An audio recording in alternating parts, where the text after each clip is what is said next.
샬롬.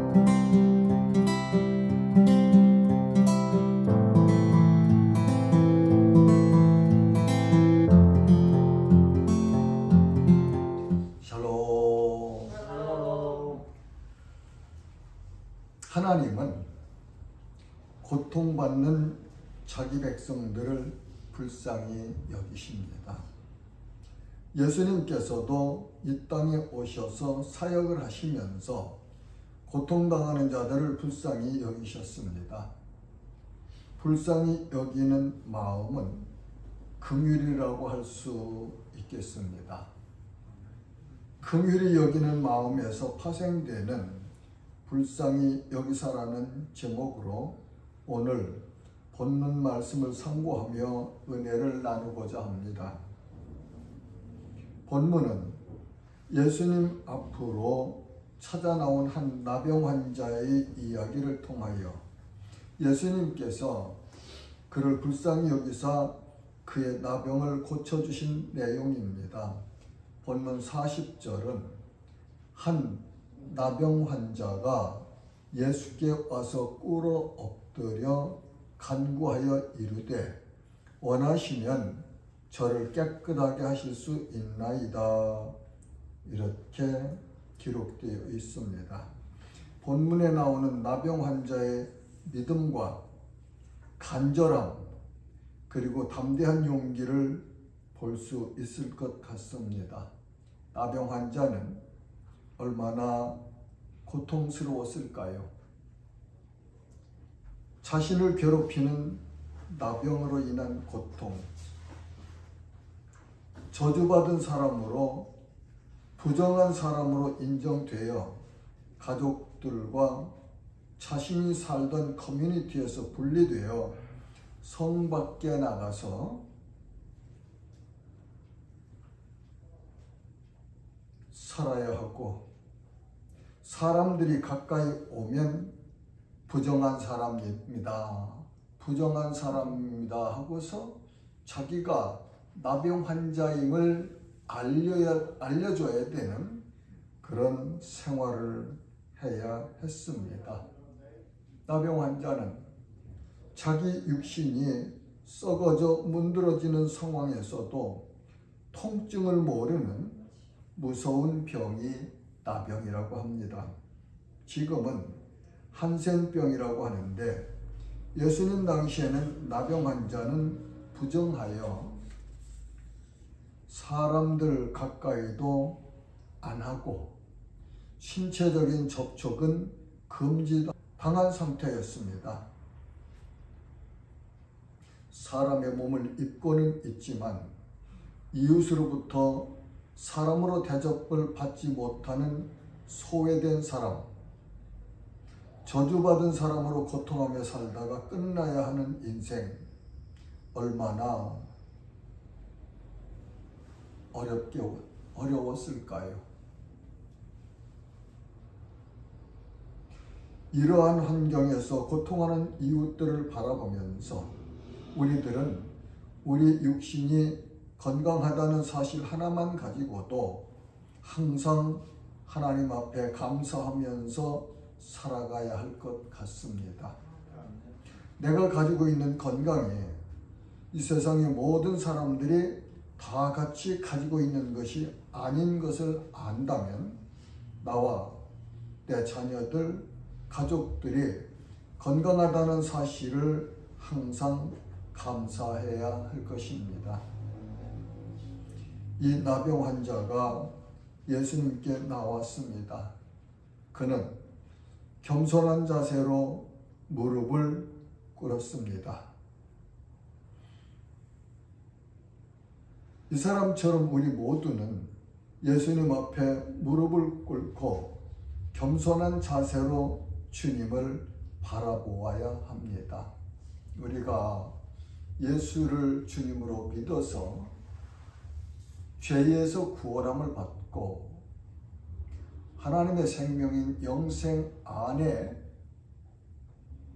들어감으로 하나님의 자녀가 되었어요. 그러나 이렇게 법적인 관계로는 자녀가 되었지만 본질적으로 하나님과 창조주신 하나님과 스스로 계신 하나님과 죄를 용서받은 하나님의 피조물인 우리 사이에는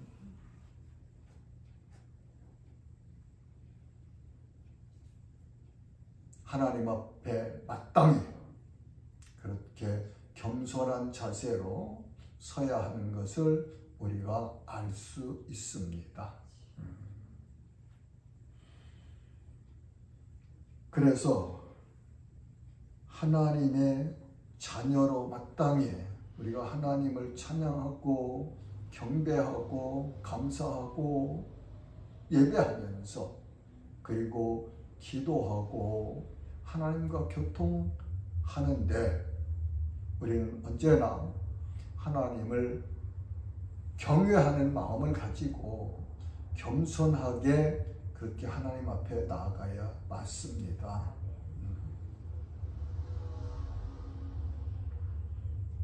이 나병 환자는 간구하였다고 합니다.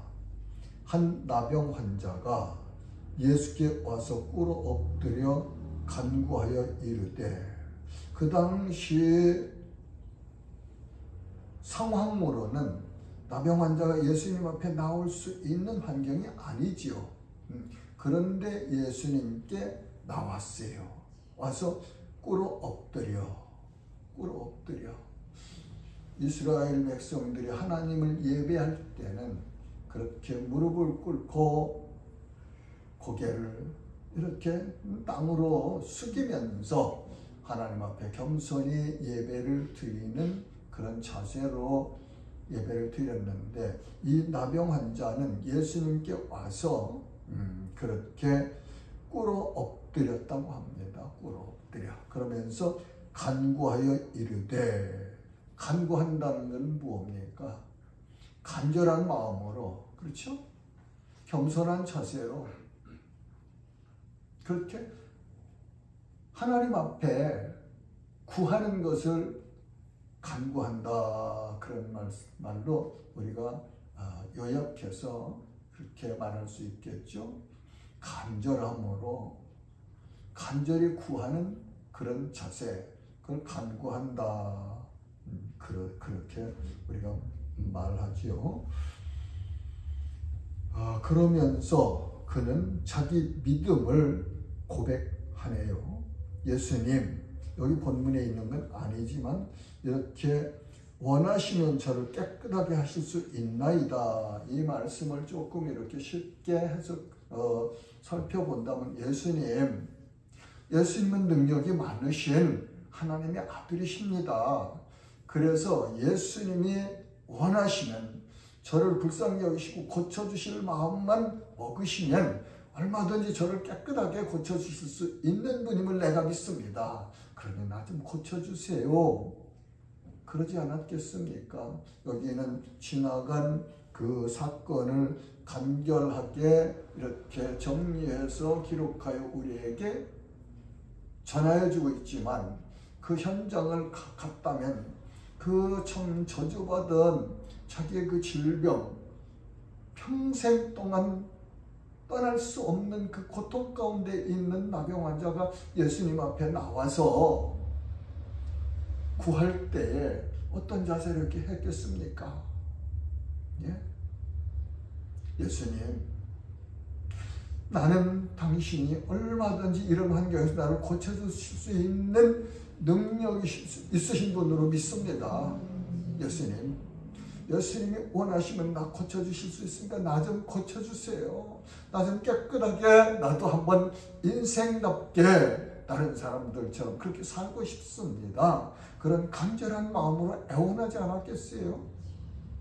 그럴 거예요. 우리가 이 말씀 이렇게 읽으니까 그렇게 잘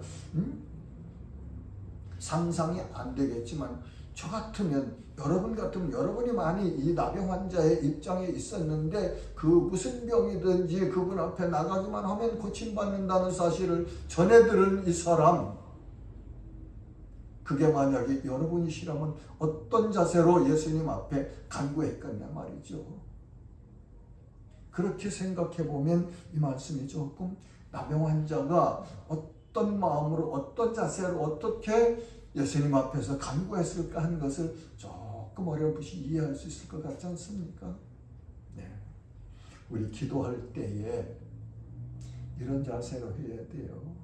하나님을 믿고 하나님을 인정하고 하나님이 원하시면 얼마든지 내 기도를 들어 응답하실 수 있다는 사실을 믿음으로 하나님, 내 이런 문제들을 좀 해결해 주십시오.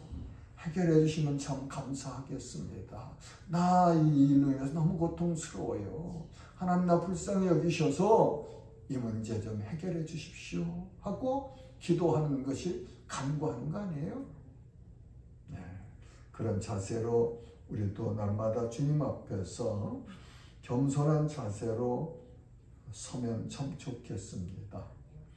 두 번째로 예수님은 나병 환자를 불쌍히 여기셨습니다. 41절 보니까 예수께서 불쌍히 여기사 손을 내밀어 그에게 대시며 이르시되 내가 원하노니 깨끗함을 받으라 하시니, 먼저는 예수님께서 그 나병 환자를 불쌍히 여기셨네요. 그리고 손을 내밀어서 그에게 대셨네요. 그렇죠? 그 다음에 말씀하시네요. 내가 원하노니 깨끗함을 받으라 말씀하셨어요. 네. 불쌍히 여기셨고 손을 내밀어 그 나병 환자에게 손을 대셨고 그리고 말씀하시네요. 내가 원하노니 깨끗함을 받으라. 당시에 이스라엘 율법에는 나병 환자 몸에 신체 접촉을 하면은 그 접촉했던 사람도 부정해서 그 부정한 기간이 지나도록 그렇게 혼자 있어야 되는 율법이 있었죠. 그런데 예수님은 그 나병 환자를 불쌍히 여기셨네요. 불쌍히 여긴다는 것은 마음에서 그 사람의 고통이 내 마음속으로 들어와서 그 사람의 아픔을 이해하고 동감할 수 있을 때 불쌍한 마음이 들어오잖아요. 그래서 마음에서 감동을 받으면 그 감동받은 일이 뇌로 올라가서 뇌가 명령을 해서 모든 우리 육신이 반응하도록 그렇게 된다고 합니다. 그러니까 이 마음으로 불쌍히 여기는 것, 이것은 참 우리가 살아가면서 중요한 것 같아요. 그래서 하나님께서도 모세를 통해서 신명기에서 이스라엘아 들으라 말씀하시면서 너는 마음을 다하고 목숨을 다하고 힘을 다하여 주 너의 하나님을 사랑해라. 예수님께서도 마태복음 22장에서 그렇게 말씀하시잖아요.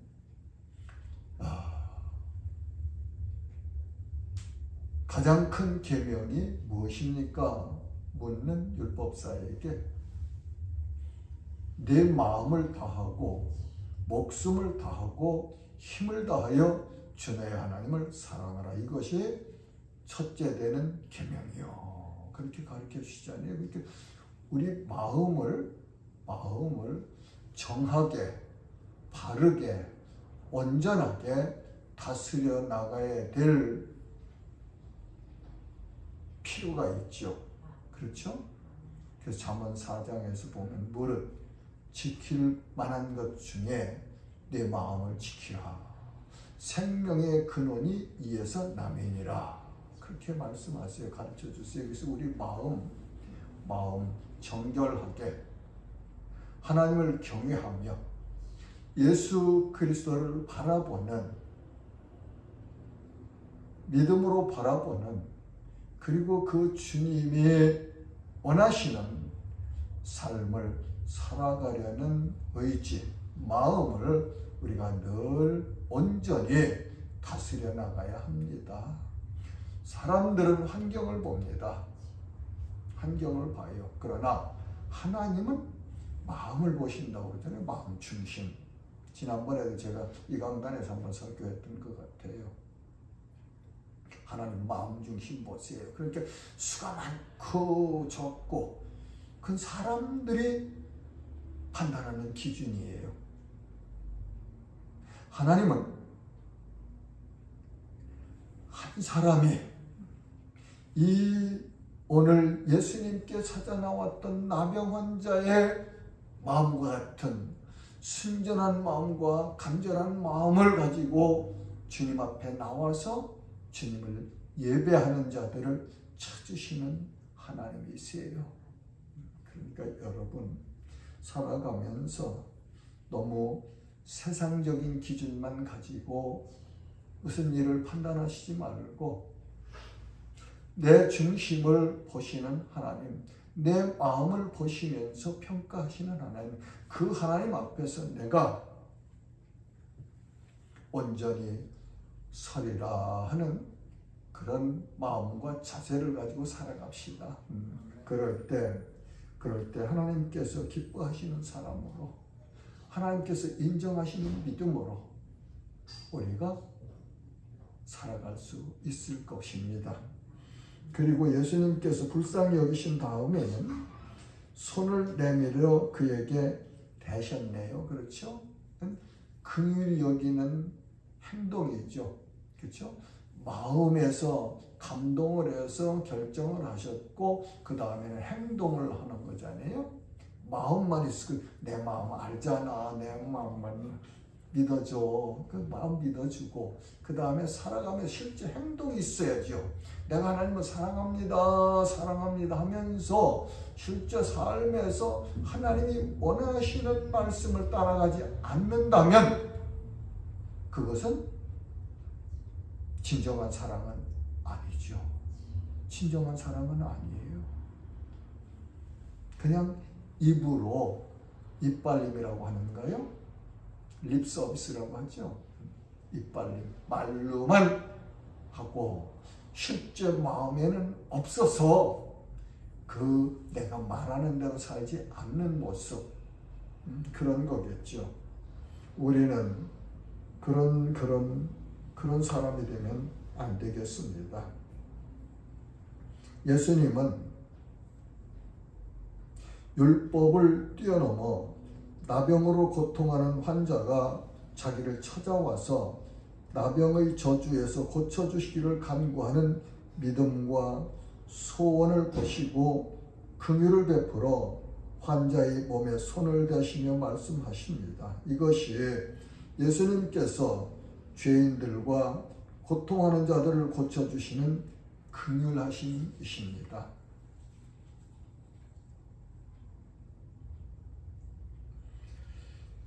예수님께서 말씀하시네요. 내가 원하노니 깨끗함을 받으라. 이 나병 환자가 간구한 그 내용, 원하시면 저를 깨끗하게 하실 수 있나이다는 그 믿음을 보시고 믿음 위에 하나님 예수님께서 역사하셔서 그 믿음대로 이루어지도록 하신 거거든요. 그렇죠? 나병 환자가 주님 원하시면 저를 깨끗하게 하실 수 있습니다. 그렇게 고백을 하고 간구했잖아요. 근데 예수님께서 뭐라고 하세요? 내가 원하노니 깨끗함을 받으라. 이 말씀을 깊이 우리가 잘 생각해 보면 우리가 원하는 대로 어떤 마음을 가지고 하나님 앞에서 어떤 자세로 무엇을 구하느냐 따라서 하나님은 그 구하는 것을 주신다. 그렇게 이 말씀을 통해서 우리가 교훈을 받을 수 있지 않겠습니까? 그러니까 예수님 말씀에 중언부언하지 말아라. 이거 저거 갖다 그렇게 그냥 그러지 말고 말 많이 하고 잘해야 하나님이 들으시는 줄 알고 그렇게 하지 말아라 그러시잖아요. 하나님은 우리 마음 중심 아시고 우리 필요한 것을 이미 아신다.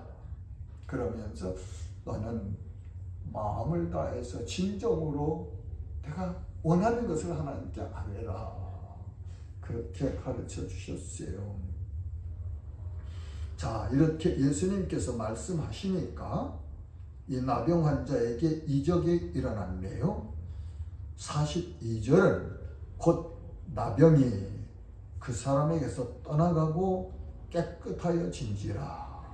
여기 곧이라는 이 단어, 예수님께서 41절에 그렇게 내가 원하노니 깨끗함을 받으라 말씀하셨는데 곧 바로 즉시 그런 말이잖아요.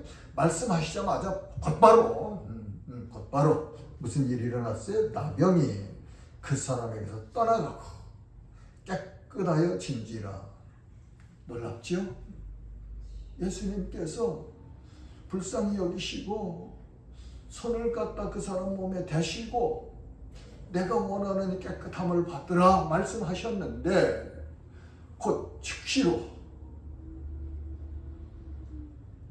말씀대로 이루어져서 그 사람에게서 나병이 떠나가고, 이 사람 얼마나 놀랐겠습니까? 그 자기 생에 언제부터 그렇게 나병이 발병되는지는 알 수 없지만 그 나병이 발견돼서 그 순간부터 그 사람 삶은 사는 것이 아니고 모든 의미를, 삶의 의미를 잃어버린 고통의 연속이었을 거예요. 그런데 그 예수님께서 말씀하시니까 그 몸에 있던 나병이 떠나갔다.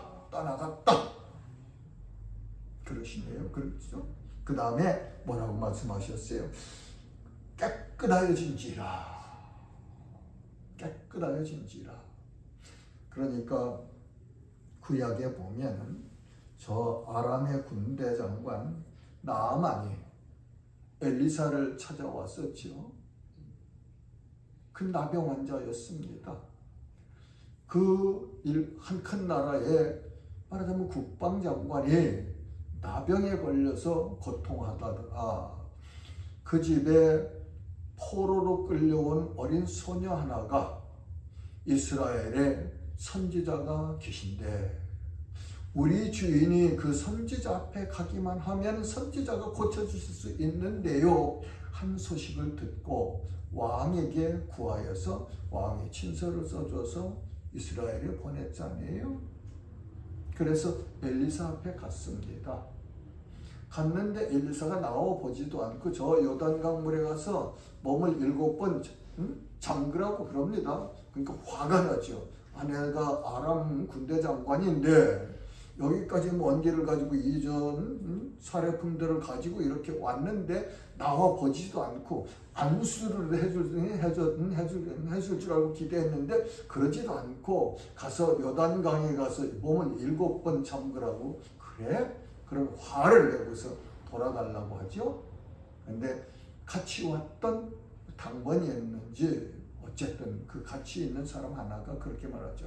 아버지요, 만약에 선지자가 요단강에 가서 몸을 7번 잠그라고 한 것보다 더 어려운 걸 하라고 했으면 안 하시겠습니까?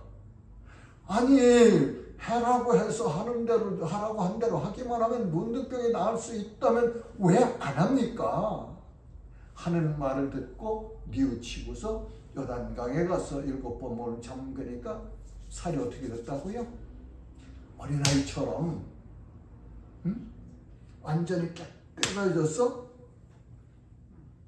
그렇게 고쳐졌다고 구약에 보면 기록되어 있거든요. 이 나병 환자도 나병의 근원이 다 이제 떠나간 거예요. 떠나가고 몸이 어린아이들처럼 일반 사람, 성한 사람들 몸처럼 그렇게 깨끗해졌다 말씀하시잖아요. 그러니까 이 저녁에 우리를 붙잡고 있는 나병 환자와 같은 우리를 괴롭히는 모든 문제가 예수님이 말씀해 주셔서 모든 것이 다 떠나가고 깨끗함을 받는 그런 역사가 있기를 주님의 이름으로 소원합니다. 자, 우리는 예수님이 말씀하신 그 말씀대로 이루어졌다는 사실 여기서 말씀을 통하여서 우리가 봤어요. 여기서 우리는 무엇을 얻고 믿어야 할까요? 예수님이 말씀하신 모든 일이 그 말씀대로 이루어진 것을 보고 믿어야 합니다. 그리고 오늘도 하나님의 말씀인 성경 말씀은 우리가 믿고 인정할 때 우리의 삶에서 우리에게 역사하신다는 사실을 믿어야 할 것입니다. 하나님의 말씀은 1.1핵도 변하지 않고 그 말씀대로 반드시 이루어진다는 말씀을 성경에서 예수님께서 하셨잖아요. 그러니까 우리는 이 성경 앞에 설 때에 하나님의 말씀으로 인정하고 겸손한 자세로 하나님이 말씀하시면 종이 내가 듣겠나이다. 내가 말씀대로 순종하며 살겠습니다. 하고서 말씀 앞에 서야 돼요. 말씀을 받아야 돼요. 그렇게 하고 그 마음처럼 그렇게 살아가면 하나님께서 우리에게 주시는 복들이 우리 삶에 나타나는 거죠. 이루어지는 거예요. 그러니까 여러분 세상에는 잘 살기 위해서 뭐해요? 별수단을 다 하죠. 그리고 이거 하면 잘 사는 줄 아는데 아니에요. 성경 말씀을 연구해 보면 하나님 뜻대로 하나님 말씀대로 순종하는 사람, 그 사람 삶이 형통하다고 가르쳐 주십니다. 우리 모두는 하나님 말씀 앞에서 늘 순종하는 자세로 그렇게 사시기를 주님의 이름으로 소망합니다. 그리고 예수님은 이 땅에 오셔서 사역하시는 동안에도 하나님이셨다는 사실을 알 수 있습니다. 하나님이 아니시고는 인간이 그 누구도 말하는 대로 이루어질 수가 없지요. 그런 점에서 예수님이 이 땅에 오셨을 때도 하나님의 독생자로 완전하신 하나님의 신격과 완전하신 사람으로 오셨음을 알고 믿어야 합니다. 사람이 누가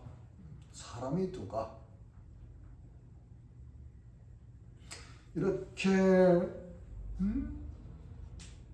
나병으로 고통하고 있는 사람에게 손대고 내가 원하는 너 깨끗함을 입으라고 한다고 그 나병이 떠나가고 깨끗함을 입는 역사가 나타나겠습니까?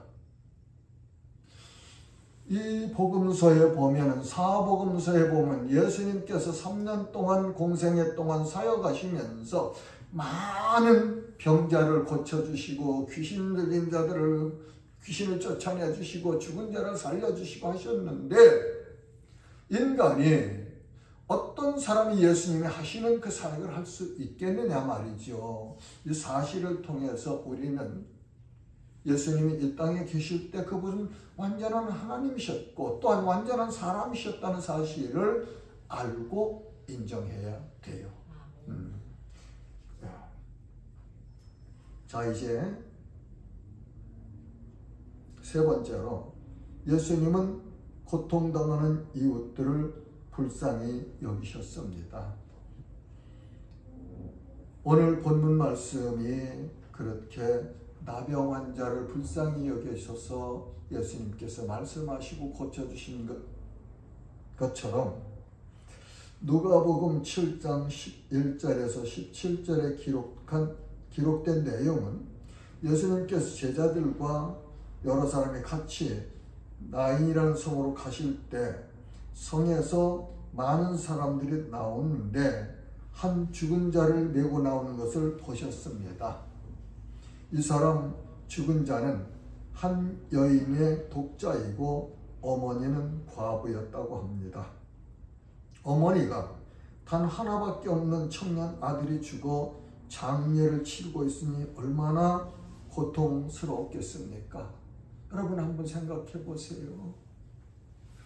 내 아들이 그냥 건강한 아들이 청년 아들이 죽었어요. 그 아들이 독자예요. 그 독자의 부모는 아버지는 안 계시고 먼저 떠나셨고 어머니만 혼자 있단 말이죠. 그런 상황에서 이 아들이 죽었어요. 그 어머니 마음이 어떻겠습니까? 하늘이 다 무너진 것 같겠죠. 천지 다 잃어버린 것 같지 않겠습니까? 얼마나 고통스럽겠어요. 그래서 가장 고통하는 그 어머니를, 죽은 청년의 어머니를 보시고 예수님께서 불쌍히 여기신 사실을 불쌍히 여기사라고 기록하여 주셨습니다. 그리고 예수님께서 말씀하십니다. 14절과 15절은 가까이 가서 그 관에 손을 대시니 맨 자들이 서는지라 예수께서 이르시되 청년아 내가 네게 말하노니 일어나라 하시니 죽었던 자가 살아나 앉고 말도 하거늘 예수께서 그를 어머니에게 주시니. 지금 누가복음에 기록된 나인성 과부의 청년 아들이 죽어서 장례 나가는데 예수님이 살려주신 그 기록하고 아까 예수님을 찾아왔던 나병 환자를 고쳐주신 그 이적하고 내용이 비슷하죠?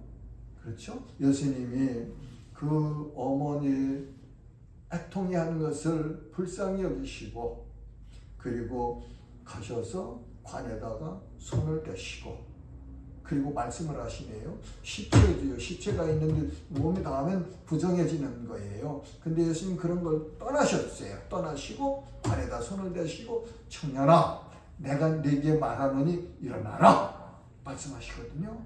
그러니까 그 말씀하시니까 그 즉시에 그 장례하기 위해서는 다 이렇게 쌌을 거 아니에요. 근데 그 청년이 일어나서 말도 하고 그랬다고 그러시잖아요. 이렇게 예수님은 하나님께서 하시기 원하시는 모든 일들을 그분의 뜻대로 하실 수 있는 하나님이세요. 그래서 우리가 전능하신 하나님으로 하나님을 믿고 있지 않습니까? 그 하나님은 오늘도 우리에게 역사하시고 내일도 영원토록 하나님 그 능력을 가지고 역사하시는 능력의 주님이심을 우리가 믿어야 합니다.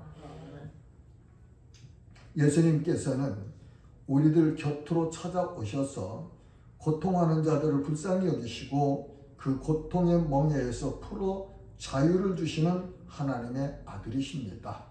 그 예수님께서 말씀하시죠. 마태복음 11장 28절은 수고하고 무거운 짐진 자들아 다 내게로 오라 때가 너희를 쉬게 하리라.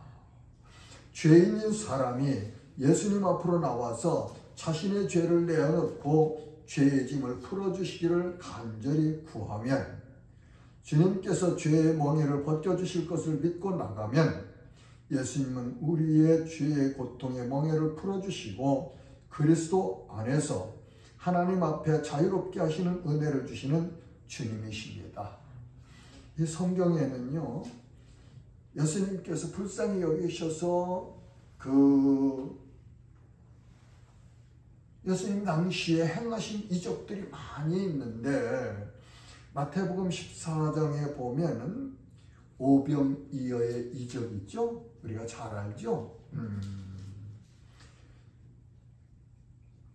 떡 5개와 물고기 2마리를 가지고 장정만 5,000명을 먹이신 이적.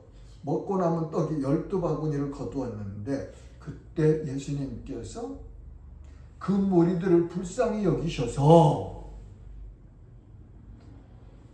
굶주린 그들을 불쌍히 여기셔서 그 오병이어의 이적을 일으켜서 떡을 먹여주셨거든요. 그리고 4,000명 장정들을 7병이어로 떡 7덩이와 물고기 2마리를 가지고 그렇게 먹이시고 남은 떡이 7광주리를 차게 거둔 이적을 보면서 성경을 읽어보시면요, 복음서 읽어보시면요, 예수님께서 사람들을 불쌍히 여기셔서, 고통받는 자들을 불쌍히 여기셔서 고쳐주시고 먹여주시고 해결해 주시는 사건들이 많이 기록되어 있어요. 그걸 다 일일이 제가 찾아서 제시하며 설명하려면 몇 시간 아마 설교해야 될 거예요. 오늘 우리들도 곤고한 삶을 살아갈 때 주님 앞에 조용히 나아가 겸손히 무릎을 꿇고 내 고통스러운 삶을 아뢰며 주님께 이 고통을 풀어주시기를 간절히 구하며 주님께서 약속하신 말씀처럼 우리를 불쌍히 여기시고 용서해 주시고 자유를 주시는 사실을 믿음으로 받아들이시기를 주님의 이름으로 축복합니다. 하나님께서 우리를 불쌍히 여기십니다. 하나님은 긍휼의 하나님이세요. 긍휼의 하나님은 자기 백성을 불쌍히 여기십니다.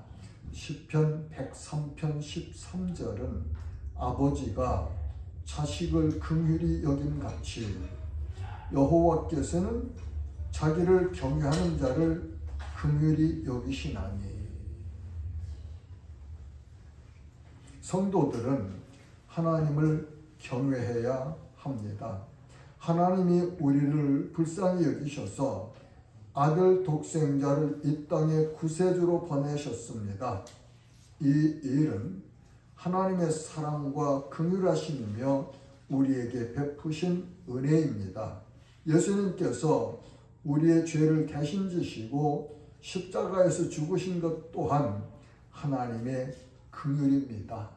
아무 죄도 없으신 독생자 예수를 저주받은 사람이 달려 죽는 나무 십자가 위에서 죽으시게 하신 것은 하나님께서 우리를 불쌍히 여기사 베풀어 주신 긍휼의 극치입니다. 이 은혜를 받은 성도들은 하나님을 마땅히 경외해야 합니다. 자, 이제 하나님의 자녀인 우리들도 고통받는 이웃을 불쌍히 여겨야 합니다. 가정에서 가족 간에 불쌍히 여겨야 해요. 살다 보면은 개성이 다르고 생각이 다르고 문화가 다른 차이가 있을 수 있잖아요. 부부 사이에. 그러면 이견이 생겨서 서로 의견 다툼을 할 수 있죠. 그럴 때 예수님이 우리를 불쌍히 여기시는 것처럼 서로가 불쌍히 여기면 됩니다. 남편은 아내를 불쌍히 여기고 아내는 남편을 불쌍히 여기고 내가 옳다고 주장만 하지 말고 불쌍히 여기는 마음, 긍휼한 마음을 가지고 서로를 보면 내가 이거 가지고 왜 내 아내를, 내 남편을 고통스럽게 할까? 이거 지나고 나면 별거 아닌데 내려놓고 화목하게 될 수 있습니다. 그리고 교회에서 교우들 간에도 그렇죠. 서로 뭐 뜻이 항상 잘 맞습니까? 안 맞기도 하고 어떤 때는 그냥 좀 어렵기도 하고 그렇죠. 그럴 때 불쌍히 여기는 마음을 가지면 다 풀어지죠. 다 풀어져요. 목사는 성도들을 불쌍히 여기는 마음을 가지고 목회해야 됩니다. 불쌍히 여기는 마음을 가지고 어떻게 하면 내가 말씀을 바르게 연구해서 깨달아서 이 성도들에게 내 마음을 담아서 예수님께서 그 나병 환자를 보시면서 마음을 감동하셔서 불쌍히 여기신 것처럼 내 마음이 감동을 받아서 성도들을 불쌍히 여기는 마음을 가지고 그 내 마음속에 하나님의 말씀을 담아서 깨달아서 전해줄까? 이걸 가지고 기도하고 고민하고 힘써야 된다고 생각해요. 교인들은 목회자들을 또 불쌍히 여기는 마음을 가져야 되겠죠. 얼마든지 사회 나가서 떳떳하게 잘 살 수 있는 그런 모든 것을 갖추었는데도 하나님을 사랑하기 때문에 주님을 따라가는 좁은 길이 사명이기 때문에 그렇게 성도들을 섬기는 교역자들을 불쌍히 여기는 마음을 가지고 대해야 됩니다. 우리 목사님 뭐 어떻고 그렇게 판단하지 말고, 판단은 율법이에요. 율법. 판단은 하나님만이 하실 수 있죠. 우리는 이웃을 불쌍히 여기면서 어떤 마음을 가져야 되느냐, 이런 거예요. 아내와 남편이 아무리 싸워도 두 사람은 한 팀이에요. 한 팀.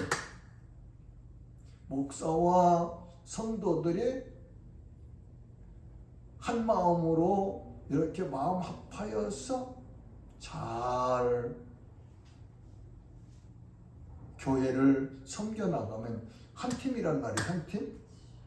그러면서 누구와 싸움을 하고 있어요. 그러니까 운동 경기장에서 우리 A팀이라고 그래요. B팀이 있어요. B팀과 싸우는데 A팀 안에서 서로 팀원끼리 싸우면은 어떻게 되겠어요? 결과가 B팀한테 지지요. 그렇지 않아요? 가정에서도 교회에서도 우리가 원팀이에요. 그래서 어떻게 하면 모두가 잘 될 수 있을까 하는 것을 목표로 가지고 우리가 고뇌할 때 하나님의 교회가, 하나님의 백성의 가정들이 화목하고 웃음이 끊이지 아니하고 즐겁고 기쁘고 하나님을 찬양하는 그런 가정 교회 될 수 있지 않습니까? 그러니까 우리 마음속에 이 시간에 하나님, 때게도 불쌍히 여기는 마음, 긍휼의 마음이 충만하게 해주세요 하는 마음을 가지고 이따 기도할 때 기도합시다. 우리 모두는 하나님께 용서받은 죄인이라는 사실을 기억해야 합니다. 우리 모두는 각각 내 자신도 부족하다는 사실을 인정해야 합니다. 베드로전서 3장 8절에서 9절 말씀입니다. 마지막으로 말하노니 너희가 다 마음을 같이하여 동정하며 형제를 사랑하며 불쌍히 여기며 겸손하며 악을 악으로 욕을 욕으로 갚지 말고 도리어 복을 빌라. 이를 위하여 너희가 부르심을 받았으니 이는 복을 이어받게 하려 하심이라. 그렇게 말씀하십니다.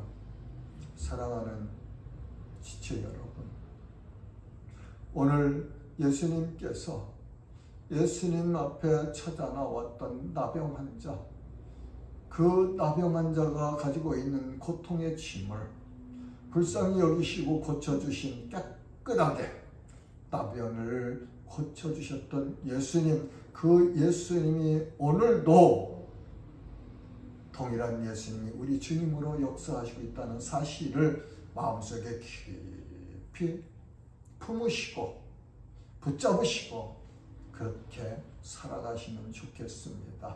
그러면서 예수님께서 그 나병 환자를 불쌍히 여긴 것처럼 우리의 삶의 현장에서 이웃들을 불쌍히 여기는 마음을 가지고 살아가는 그런 승리하는 삶을 사시기를 주님의 이름으로 축복합니다. 하나님 아버지 은혜를 감사합니다.